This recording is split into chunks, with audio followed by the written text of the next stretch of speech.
পণ্য যেগুলো ভারত থেকে আমেরিকায় যায়, ভারত আমেরিকার সঙ্গে ব্যবসা করে, অর্থাৎ যেগুলো আমেরিকায় ভারত বিক্রি করে এবং আমেরিকা ভারতের ওপর নির্ভরশীল এই পণ্যের জন্য যার দাম রাতারাতি বাড়তে চলেছে এবং বেড়ে গেছে ঘটনাচক্রে। আজ সকাল 9:31 থেকে এই পণ্যের দাম বেড়ে গিয়েছে, কারণ 50% ট্যাক্স এই পণ্যের ওপরে চাপিয়ে দিয়েছে আমেরিকার প্রেসিডেন্ট ডোনাল্ড ট্রাম্প। কি সেই পণ্য? 1 নম্বরে রয়েছে চা। ভারত চা রপ্তানি করে আমেরিকায়।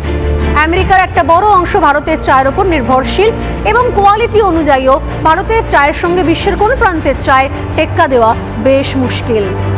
2 নম্বরে রয়েছে চাল।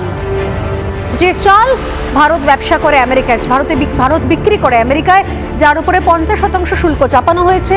এই চালও কোয়ালিটি অনুযায়ী এই কোয়ালিটির চালের সঙ্গেও টেক্কা দেওয়া বেশ মুশকিল, কারণ চায়নার যে চাল চায়না কম্পিটিশন করে কম্পিটিটিভ মার্কেটে ভারতের সঙ্গে কম্পিটিশন করে নামিয়েছিল, তাকে অনেকেই বলেন প্লাস্টিক চাল।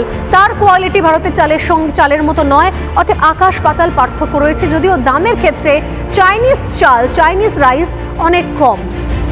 3 নম্বর যে গুরুত্বপূর্ণ বিষয় রয়েছে, যা পণ্য রয়েছে যা ভারত বিক্রি করে আমেরিকা, তা হচ্ছে দামি পাথর, অর্থাৎ জেমস অ্যান্ড জুয়েলারি।